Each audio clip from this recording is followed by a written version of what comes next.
What's going on, everybody? It's Childish. We're back at it again. We got ourselves a new series for you all today. Thank you all so much for tuning in.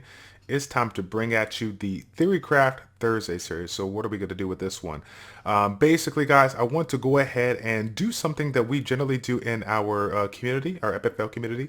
As you guys know, I have a Epicfail community comprised of 4 guilds and over 100 members. So as you might have guessed, we have a lot of people looking to learn and improve.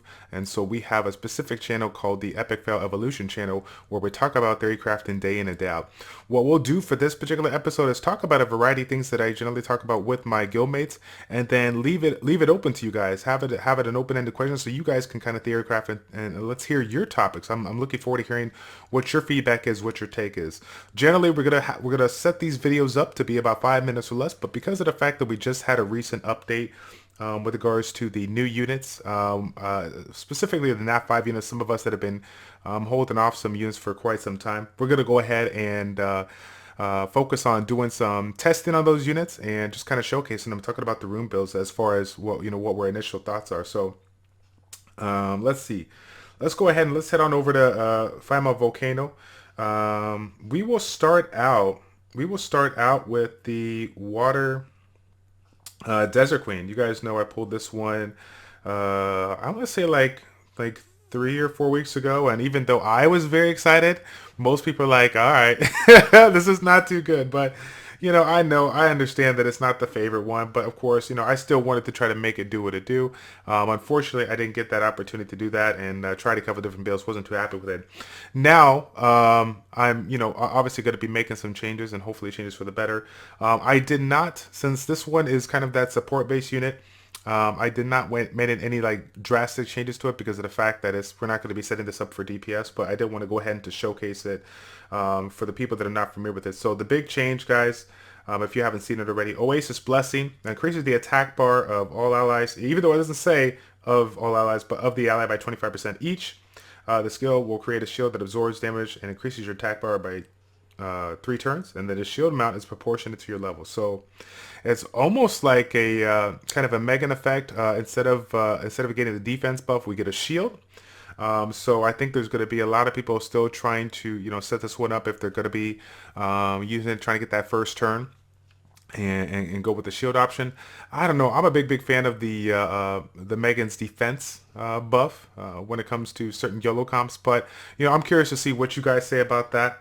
We're going to use the Water Lich Rygo to go ahead and just sit in here so he can provide the buffs here and kind of go from there. So Water Polar Queen, or sorry, Water Desert Queen, fail.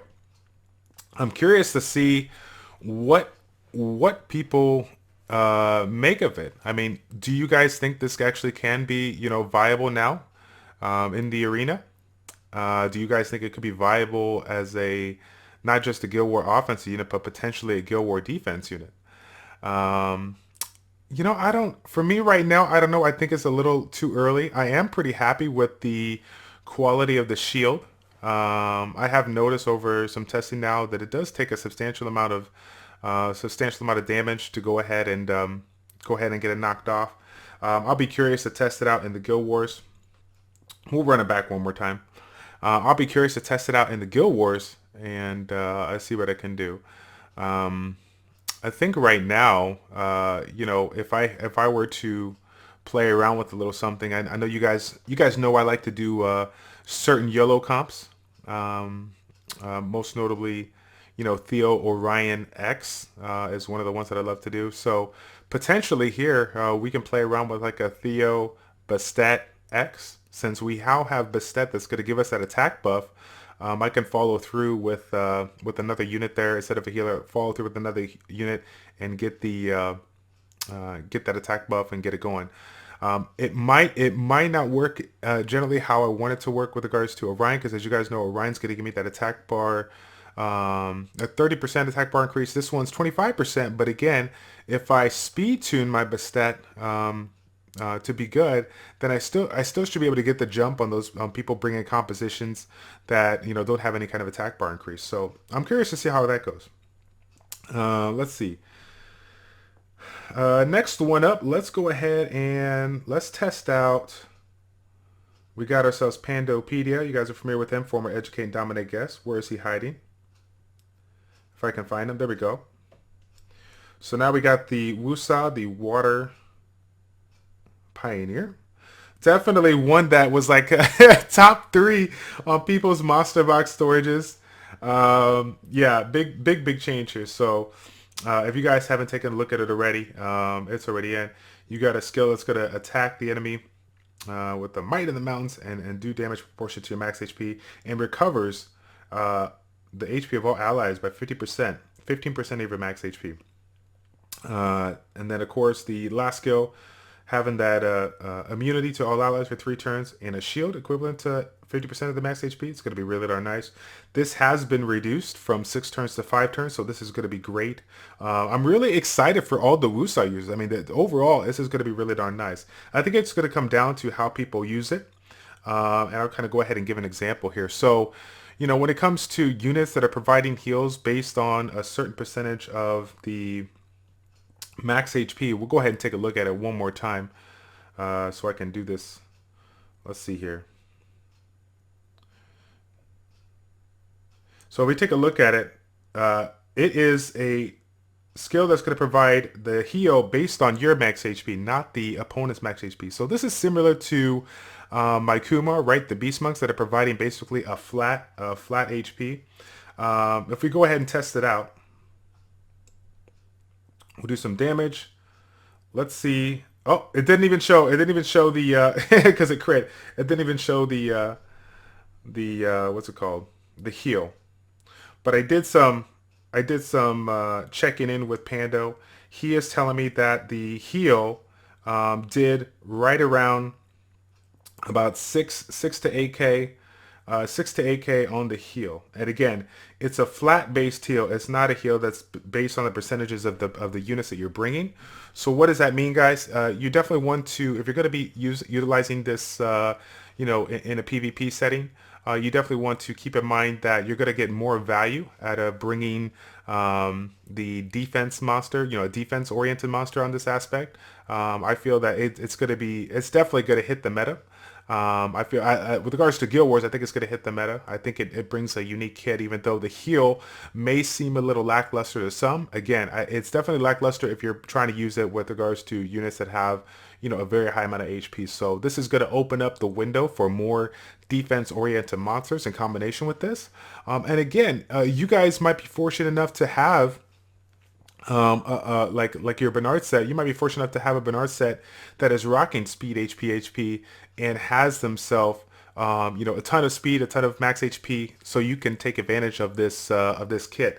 Now, of course, with regards to rune builds, you saw that Pando is rocking like a violent set on this one, speed, HP, but I'm curious to see what your comments are on this.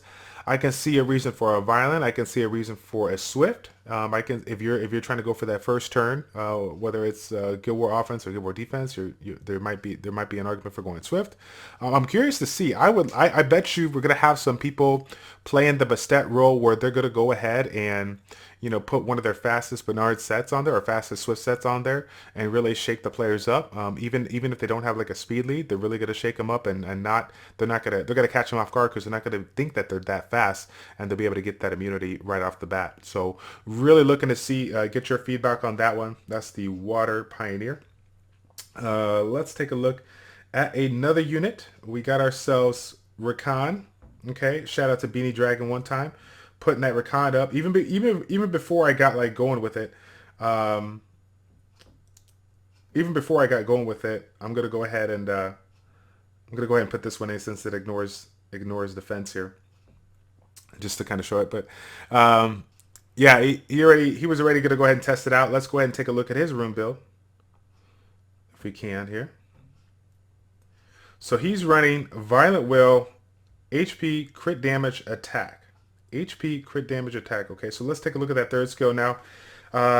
Collapses the earth to inflict the damage according to your max HP and provokes the enemy for 1 turn. This skill's on cooldown. You have a 30% chance to attack the attacker when inflicted with damage. So anytime this is on cooldown and you get hit, you have the ability to basically revenge with the third skill, right? So there's like if you think about the water kung fu girl, when her third skill is down, she has the ability to hit with that first skill and chain over to the second skill. One of the cool things about this one is that you're able to revenge with the third skill, which is basically what people are set out to. I know that some people were pretty upset that the third skill wasn't based on attack, but in the grand scheme of things, if we think about it, if we're trying to utilize a unit like this that's going to potentially either be in an offense setting where he's going to be the tank, you're forcing him to be attacked by others to get more DPS out of him, or if you're putting him on the defensive side, you're obviously not going to make this unit, with 15k. You want to have a decent amount of HP on it, and so I feel like keeping the HP on the third skill is probably the best choice. Maybe they actually tested it with the attack, and it was just too overpowering. But I'm actually kind of happy that they kept it in that kind of bruiser fashion. I really like to see more. I want to see a few more different type of bruiserish type of comps people can play around with. So overall, though, he did balance it out with attack and with HP, right? So we're going to get some good DPS on the first skill and the third skill because he's going to take advantage of the buff that we're getting here. So let's go ahead and take a look. So we'll leave it up to you guys. I'm definitely feeling the violence set on here. I don't think there is any other choice, but I will definitely see what you guys think here. So hopefully here we get an attack going on so we can see it happen here. There's the collapse, 25k, very, very nice. Now, of course, these units are very low on HP, so we're not going to see that provoke action going. But you can understand that having the provoke is going to be pretty darn sharp. As I have always said it in previous videos, guys, the provoke skill is one of the most underrated skills out there. When it comes to TOA, people understand the value of it, being able to refrain from letting the opponents be able to use your second or third skill. But with regards to provoke, we're so focused on stun and freezes that people definitely undervalue the provoke, and I'm looking forward to seeing more people get use out of it. So and of course, with regards to a unit like this, having that self-buff immunity, even if you provoke an opponent, you're going to be sitting pretty good because whatever that opponent can do for that first skill, if it does have a pretty nasty, harmful effect, you're generally going to be able to have that ignored. So I'm curious to see how that goes for people. So again, put your comments down below with regards to the recon. Let's see what you guys say about that. Let's switch over. Let's switch over to the let's see, let's go Aiden Forest, and let's dust off Mr. Fawaz Ganymede. Now this one here made a pretty interesting change. I like it. I like it. So it looks like that first we got that single target unresistible cooldown reset, and then we got the attack bar reduction on top of that. All right. And now one thing that people have pointed out for this one is the fact that the AoE attack bar reset is resistible. It is not irresistible, similar to the single target aspect of that, where it's going to be a single target cooldown reset. But considering how they changed this particular unit, I am super excited for everybody. This reminded me of the Varad change after Varad was kind of deep down. After Varad was changed, it definitely made a change for the better, and now we're going to see a lot of people mixing this up with regards to their comps. I think it's going to be definitely useful in both, potentially AO and AD, more so on AO. I think there's certain combinations, certain wombo combos that people utilize that can get more value out of this. But because of the fact that a third skill is not 100% irresistible with respect to the attack bar reduction, I do think that you're gonna have to make sure that you do get a little bit of accuracy on here. You do have that leader skill, the accuracy on here that's going to be really nice in the arena. But again, there's so many better leader skills out there that I believe you can take advantage of in your situation. So it is a nice kind of backup, but again, I think we're gonna see a lot more speed-based leader skills or attack-based leader skills, or whatever. So I'm looking forward to see that. So we'll go ahead and take a look. Let's see if we can get another way. Hopefully, hopefully he'll get through it. I probably should have done Haidini Hell, but Fawaz OP, right? So he should be he should be able to do it. So it looks like the attack bar reduction's in.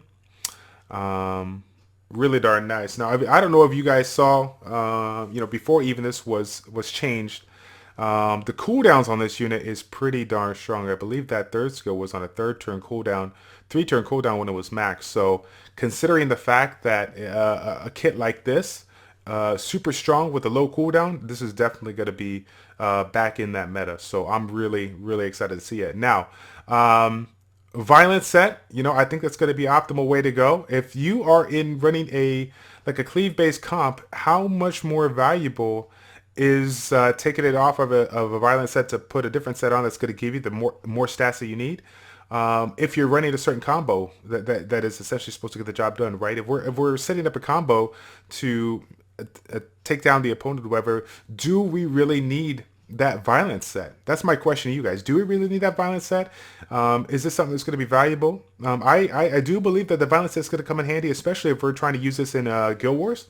If we're trying to use this especially in a defensive kind of setting, violent set is pretty darn strong.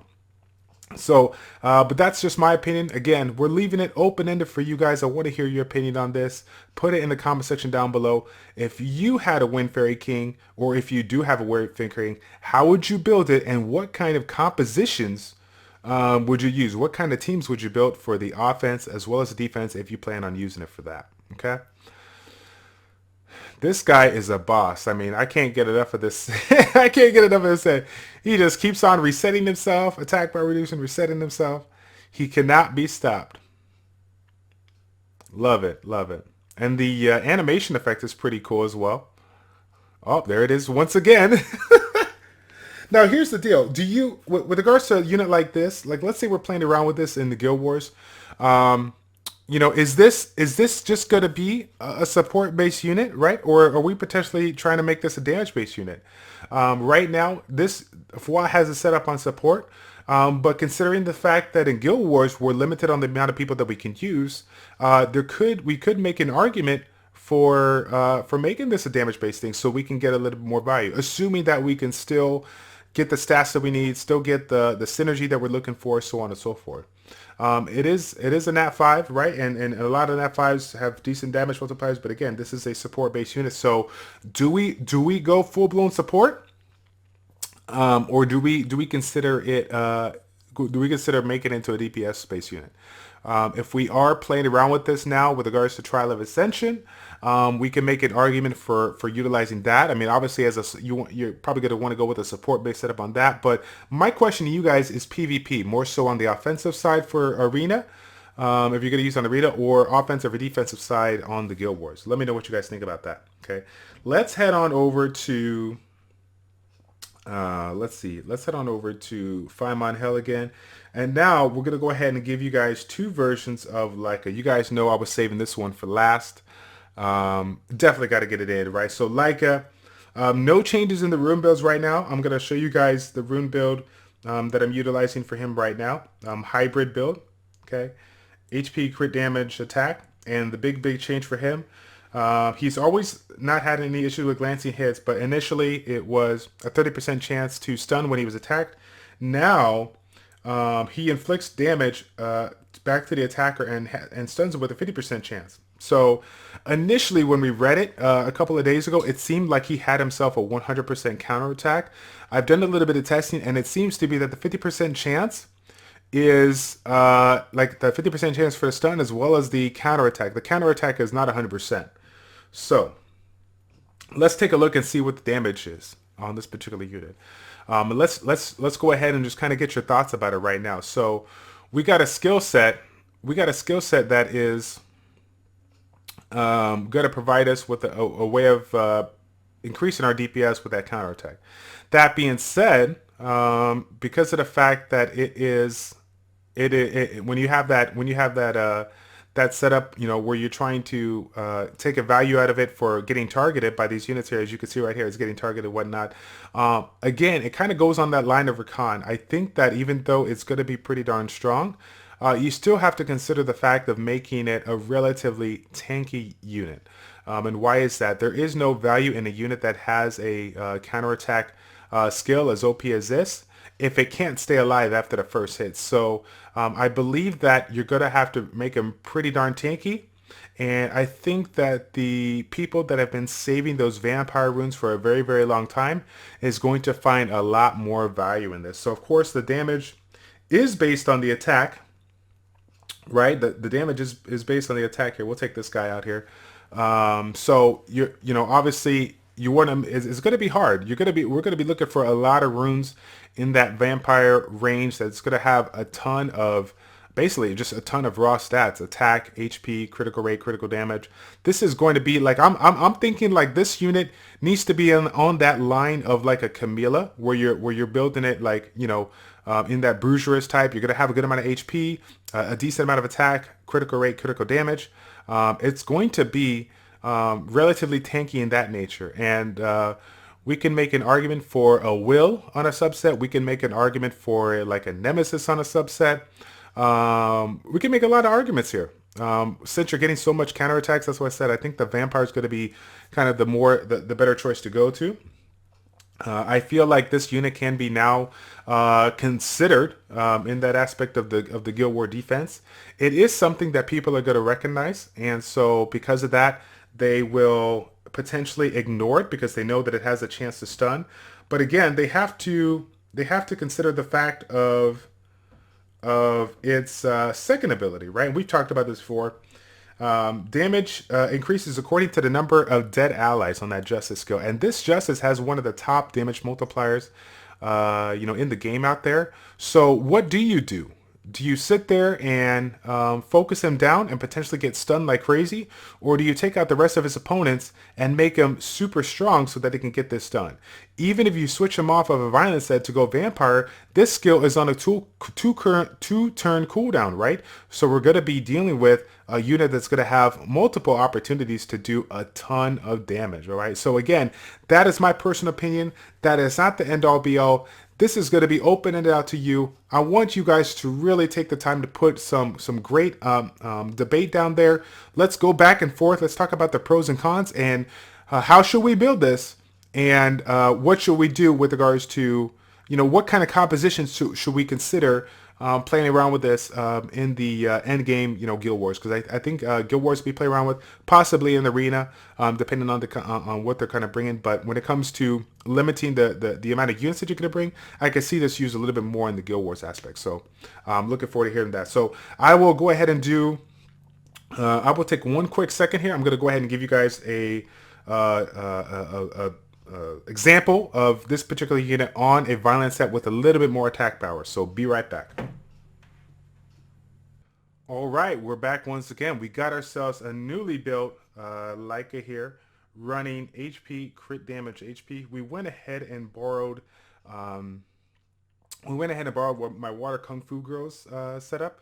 If you guys know, the Water Kung Fu Girl for me was definitely a really strong unit when it comes to runes and whatnot. But because of the fact that Leica has overall, great base stats, I'm definitely going to see a much better change for the better on this particular unit. As you can see right now, the overall stats are way, way better, and we're going to go ahead and test it out here. So this is more than likely how I would try to do it. I would probably try to get a vampire set on there, but again, I wouldn't consider even going that route if I couldn't get the stats that I need. Like I said, you can't. I mean, a vampire set is going to be strong, but if you don't have the attack power to really make it shine, then I don't think it's going to be of use. But as you can see right now, the DPS is pretty darn good. Still pretty darn good with what I'm running, about 2k attack, 170 critical damage. So Novel Blood, still being able to crit and still doing some good damage. Remember, the damage is based on attack, so even though you need to make him tanky, he still has to have a relatively decent amount of attack. So we'll have to see what I go ahead and do. I could potentially leave this rune build on him and play around with him in maybe like a Guild War defense setting. But of course, I'll have to, again, I have to make or break my other runes to get the Water Kung Fu Girl where it needs to be. I'm curious to see what your guys' take on it. So again, how would you build Leica, and what kind of compositions would you utilize it, in a PvP setting, right? We're going to go ahead and stop with regards to the Nat 5s. I know we've already spent a ton of time on this. We'll potentially look into some Nat 4s down the road, but I do want to give a shout out to What the Fwa, Beanie Dragon, and Pandopedia for allowing me to use their units in this particular situation. Thank you guys so much for that premiere episode of the Theorycraft Thursday. I hope you enjoyed it. If you did, go ahead and smash that like button. And if you haven't already, go ahead and follow me on Facebook and Twitter so I can give you guys some sneak peeks on what's going down next week. All right, that is it. I am done. It's your boy Childish, your ChildishPlays checking out. Take care, and we'll see you next time, guys. We're out.